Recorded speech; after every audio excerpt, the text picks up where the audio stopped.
Hi guys. Vlog. Fix. That's fine. Another vlog. Today we're gonna be talking about vices and coping mechanisms. Today I was sort of just chilling. I had a realization. One big realization is I realized how much me and a lot of people just kind of use coping mechanisms in our day-to-day life that we don't realize a lot of the time. And that we don't realize when our coping mechanisms took away, it makes it a lot harder. I realized this kind of a long time ago though, with my phone. My phone's I listen to a lot of music on a day-to-day basis. Basically, it's an anxiety killer. I also bite my nails terribly, if you can see them. They're basically non-existent. But I basically do all that on like a daily basis. Music and like my nails as a coping mechanism to help with that everyday life. Obviously, like everyone copes. I just kind of started to realize how often I do it. And okay, so with those coping mechanisms, there's a lot of things that you don't realize that like dealing with. Obviously for me, my coping mechanisms are like, obviously there's a lot that I do to cope. If you're black, here's an example. So there are certain things like if you're white and you're watching, like black people will do, like to make sure like the cops don't mess with them. Sometimes when they're in like stores or stuff, like they'll make sure they have the receipt in their hand. Sometimes, they'll make sure that all their groceries are like at the front of their cart and stuff, and like they have like the major thing is making sure your receipt is in your hand, making sure your hood's down, and making sure your hands are not in your pockets. Stuff like that to make sure like your hand, like you appear open, at least from what I've seen, you know, from my experiences. All those things can like basically be like, hey, I'm presenting that I'm not stealing anything, and you may be like, oh, I'm a white person, I've done that before, and that to that I say that's awful. I'm sorry that you have to worry about that, but also it's like it's sort of like we have to overdo it, like we have to do it every time simply because you know, and it just makes it easier. So getting past, I don't know, I have a fear of security from, you know, being younger, having to deal with them more often, but it's whatever, you know. And it's sort of like that with coping mechanisms, like just do it without realizing it, because eventually, like a lot of our parents will be like, or a lot of the older generation will be like, oh, we didn't do anything, we didn't have these depression pills or anxiety things, we didn't go to therapists and stuff and learn very specific coping mechanisms, mostly because they were all severely depressed and there were a lot more, you know, crimes going on in general. Like people were suffering way more just in general, and they were just letting themselves suffer. But there's also just the issue of like, gotta get used to looking in the camera, gotta look in the camera. When I look at myself, it makes it easier to remember what I'm talking about.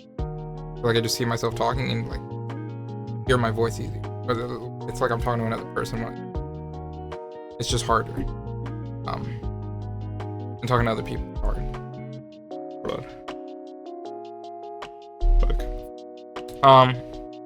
Like one of the things, like obviously music and like doing certain things on my phone are coping mechanisms. Some people use Twitter as a coping mechanism, and that's why we get shit ass terrible posts sometimes from like people that are just like annoying. But yeah, you know, people got to cope, and you know, you don't really realize how much you're coping with real life until you really take a look at the things you do every day. Like one thing I noticed is that when I wake up, I tend to like stay in bed for a little while, which is just a marker of it's just a symptom of depression, and it's basically like sometimes I'll sit for like 30 minutes and like a lot of it's like me coming out of sleep. I'll say like it's me coming out of sleep, and for the most part it is me coming out of sleep. It's also me like trying to get ready for the day because it's just so hard to deal with the day, and especially if you interrupt that sort of waking up cycle, it just kind of makes my day worse in general, which sucks, but you do what you gotta do. I got forced to wake up out of that like waking up phase faster. Like it just makes it in general. And like there's other things like one thing I do is like, I've never liked being high that much. Like, not that much. Like, I enjoy it, sure, sometimes, but also I hate my mind being all jumbled. And, you know, when you get high, your tends to just get jumbled. And I don't really like that feeling of my mind being, which is annoying. It's just really annoying. I have to go through that. Because, like, that feeling of your mind being jumbled, like, I like thinking. I like being able to think. I don't like thinking, I like being able to think. Because I listen to music to shut up my thoughts. But, like, if I'm high, you know, it puts out my thoughts too much where I can't think. So if I want to have, think logically, it makes it much harder, which is why I don't really like it. And I don't like my brain being confused a lot of the time. But, like, I've started to enjoy it a lot more now. And I realized, like years ago, that my stepdad, he used to use weed as a mechanism. I don't think I use it as a coping mechanism. I do.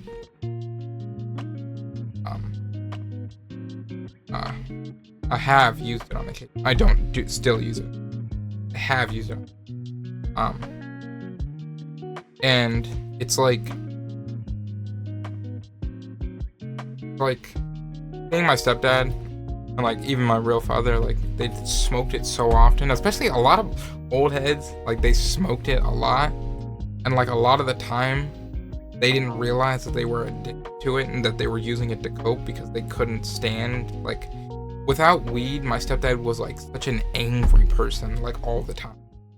Like, sure, he had his normal anger, but like he was like extra there's fucking gunshots.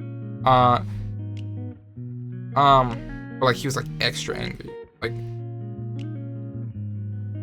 I'm curved slightly on it. Doesn't count. But I don't think he really realized how addicted he was. My mom still uses like weed a lot. He used to do it. He doesn't do it anymore. He had to work. He works a job where he doesn't use it anymore. Can't, obviously. My mom does though. And she uses it for pain mostly. She has like some of that. She has more health like conditions than I do. And like, she's not like addicted to it as much. I would say that she has a slight addiction to it because she has nothing else to use really for her pain because everything gives her like wacky side effects. But she's also a very holistic person, like, very spiritual. She believes it. It's weird because like everyone around me like believes in like some kind of spirituality in a sense, but I don't. Like, at least to some extent. Like, I only know like one or two people that just don't care enough to ever think really believe in all of it. But, like, most of the people around me that I know have some sort of spirit. Like, I almost said the name. My partner, he like has some spiritual stuff here and there. He's like sorry, Satanist. Like, what is it? Church Satan or Temple Satan? I can't remember, but she's a Satanist. Don't know what Satanism is. No, it's not the belief in the devil. They use Satan as like a marketing thing. Is also like a sort of like a not an actual the actual person Satan as. I myself am not a Satanist. While I do understand their message and believe in their message, I think it's good for them. I still feel like it has some religious attachments to it, and religious. It's not like a normal religion, right? Like they don't go to church and stuff. Sometimes they'll have like have fun and stuff. But like I don't like declaring myself it because I feel like I'm more connected to science and I understand and like their philosophy though. It's a nice philosophy. There's also the fact that I don't believe in free will, like at all. Like I don't believe there's any free will, which I can explain. Your mind is made up of all types of neurons and particles, right? We understand this. Unless you're crazy and you don't believe that for some reason. It has all types of neurons and particles, and you're constantly reacting, interacting with the world. There's always an inward input and an output.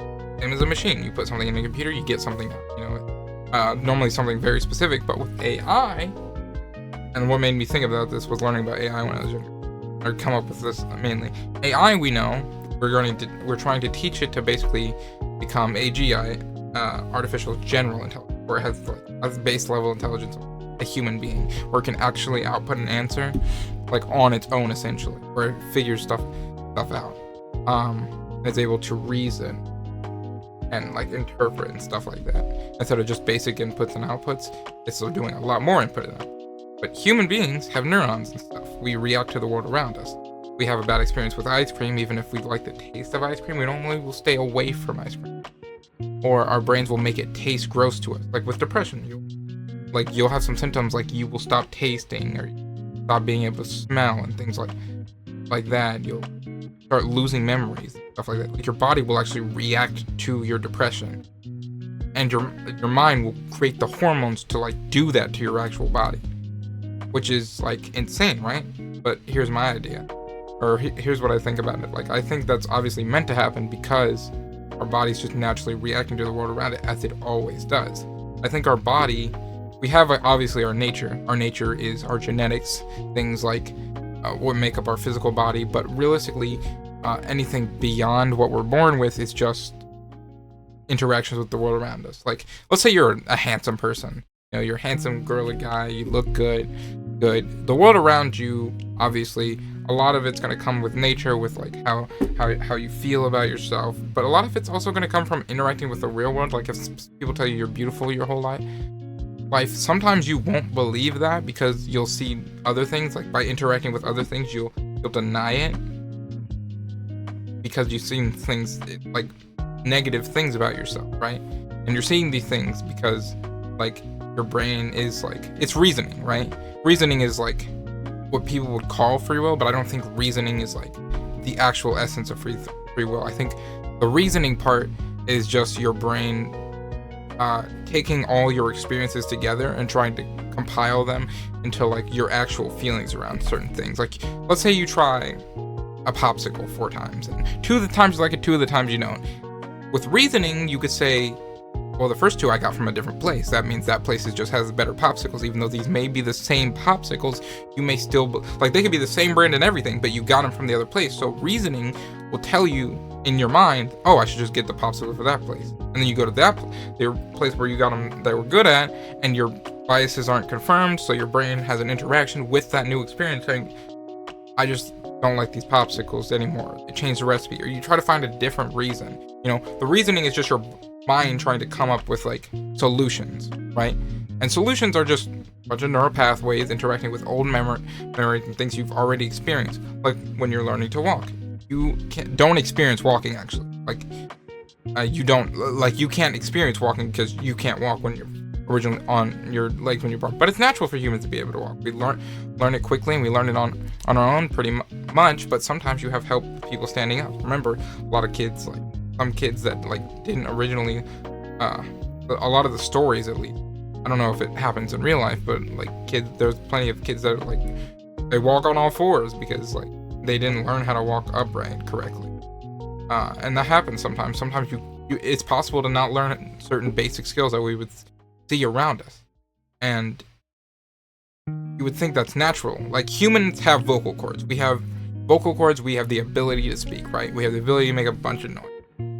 In captivity, humans wouldn't have the interaction of, like, if there was a human on an island with no one around, they wouldn't speak because they wouldn't see it as useful, except for like in moments of like screaming or something because pain, and maybe not even then. The natural reaction of screaming, like, it's only a concept to humans that like of today, right? Like laughing, giggling was considered like it meant something naughty, which you still giggle when naughty things happen, obviously. By naughty I mean sexual stuff, but like you still giggle when naughty things, but also you just giggle for fun sometimes now. But it was only supposed to be like women, and they would giggle at, and men they like to. I don't know if that's true or not. I haven't checked up on it, but like. Let's take something better actually. A better example would be like, we can do a gender thing. In many societies in the world, we have a very patriarchal structure, but there have been matriarchal structures. This would mean that there would be a woman that ran the society, and the societies still like they don't appear much different. They appear very much the same as many other societies. They just have a woman at the helm, which means there's more quality in general. Sometimes I think from old societies, like I can look it up. I'll look it up on my phone.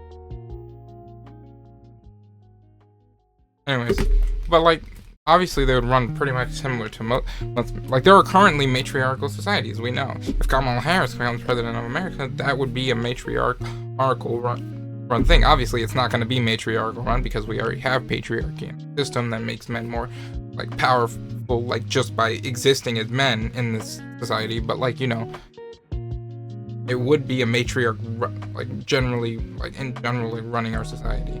But that's not the point. The point is like societies don't majorly change when a matriarch is like controlling it.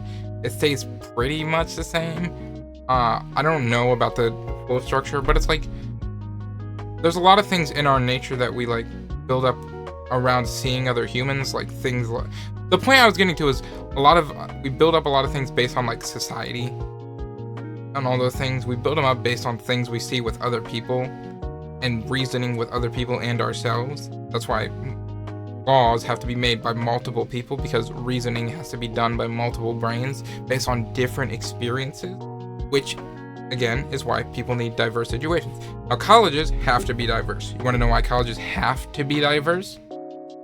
Because if not, the students statistically come out worse. Not just being racist and stuff. Like diverse colleges have better like outcomes just in general, because we need to experience different things to understand. That's why like an all boys or an all girls like private schools aren't the best for outcomes, because it leads to less experience for that lifetime. Like we can look at here, I'll pull something up actually. I'll look at the outcomes of all boys and all girls. Okay, so from what I'm reading, like girls actually do better in single gender education, which actually makes a lot of sense. So I wasn't completely right on that, and I say that, but now the reason like that structure like works like to have better outcomes sometimes for girls, it's simply because they have more room to move upwards and aren't hindered by like obviously dudes. But boys have a lot of behavioral outcomes. It's because it's more tailored, right, to their like specific needs, like the way they're aging and stuff, which makes sense. But they still, like the boys' schools, all gender schools, don't have like better outcomes. The girls' ones do, which actually makes a lot of sense. I don't know why I didn't think of that at first, but that actually makes sense. But I like having like at a certain point, like you can't do an one gender school, because like that separation like doesn't bring enough diversity to like people how to do things efficiently and consider other people's choices, right? So let's say a boy grows up in all boys school. Let's say he does great academics. He goes to college, and an all boys college even, and he does incredible. He gets through his college. Once he experiences the real world, obviously, he will only be able to talk to men about anything, because he will have so much distance from that other gender. Or let's say an all-white school. Let's go crazy with it. All-white school. All right. If you don't let any black kids in the school, you know what's gonna happen? They're gonna have trouble talking to white kids, and the white kids are gonna have trouble talking to black kids. I like HBCUs. They're great, but like they're not the best thing in the world. I think HBCUs were really important for the time. I don't think they're so necessary as of now anymore. Now, I do think they're still necessary. I just don't think they're as necessary as they used to. They're still necessary because there's still the prejudice and there's still the problems of black people being treated lesser in this country. But